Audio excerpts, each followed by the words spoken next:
going to be on mute for the 10 MotoGP riders that are about to go to battle. And I've made the fairly glamorous trip from the presenting studio to the commentary box here in my flat in Barcelona, otherwise known as the short walk from my kitchen to my bedroom, to offer you some live commentary of the first ever hashtag Stay at Home GP. Up first, we've got 5 minutes worth of qualifying from the iconic Mugello circuit, otherwise known, well, probably as 2 or 3 flying laps within that 5 minutes, so not a lot of time to try and put a good lap together to get a good spot on the grid ahead of the 6th lap race coming up in about 5 or so minutes time. Just a little bit of insider information for you before we went live, just to make sure everybody was connected up properly and that everyone's internet was working fine.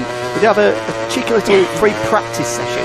Pecco Bagnaia was fastest in, so let's see if the Pramac racing rider will be able to match that form and that pace once again in this qualifying session. There he is on board with right now, the Pramac racing rider, the only Ducati on the grid, the only Italian on the grid at his home race as well, so quite a bit of pressure on his shoulders. The MotoGP sophomore as it makes his way down into turn 1. We've got our first faller in Aleix Espargaro, already crashed out, and I don't think he's even started his first flying lap yet. It's not exactly a great start for the Aprilia rider. Here comes Alex Marquez, is it? I believe it is, yeah, the number 73 of Alex Marquez. In fact, no, it's his older brother, Marc Marquez, making his way on his first flying lap. Here's Maverick Viñales. Already talking to each other there with Alex Rins, just asking if there's going to be any long lap penalties for the race, with Marc Marquez immediately saying no, there's not going to be. Alex Rins replied, "We've got it, boss." And then Aleix saying if there are any penalties, then Mark wouldn't finish the race. So already the mind games are at it between each other, already having digs at each other. Oh, there's a big crash for Pecco. So that flying lap won't count for this one. We're now on board with Fabio Quartararo, the only Petronas Yamaha SRT out there.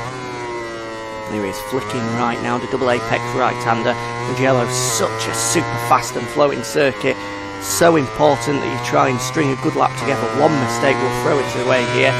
Here's one of the 2 X-Star Suzuki guys. Oh, Alex Marquez has gone down now as well. I believe we're on board here with the number 42 of Alex Rins, who's in the top right-hand corner of his screen at the moment. Out to the final corner. It looks as though the X-Star Suzuki rider is going to be the first man to post a lap time in this 5-minute qualifying session. How good is it? It's not a bad lap from Alex Rins.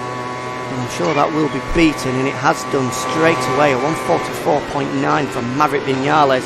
Takes top spot as Maverick on the brakes into the first corner, straight into the back of Joan Mir. I think that's going to be a sign of things to come.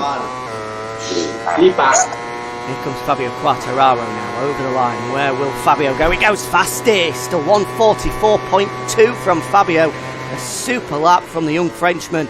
He's almost 7/10 of a second quicker already after just his first flying lap.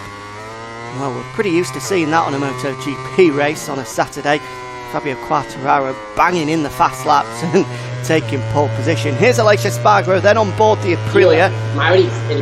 He's not particularly confident going into this one. Joan Mir there, you might have heard just saying that Maverick Viñales, muy rapido, very fast is Maverick, according to Joan Mir. Is probably just caught him by surprise. Maverick saying he's not had that much practice going into this one, but he's already setting some good lap times out there.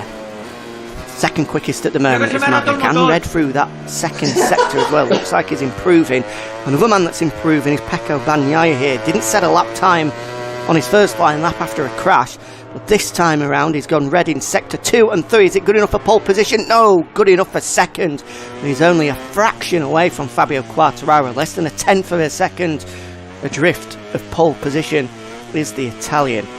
And now on board with the number 93, the world champion Marc Marquez, on an improving lap time.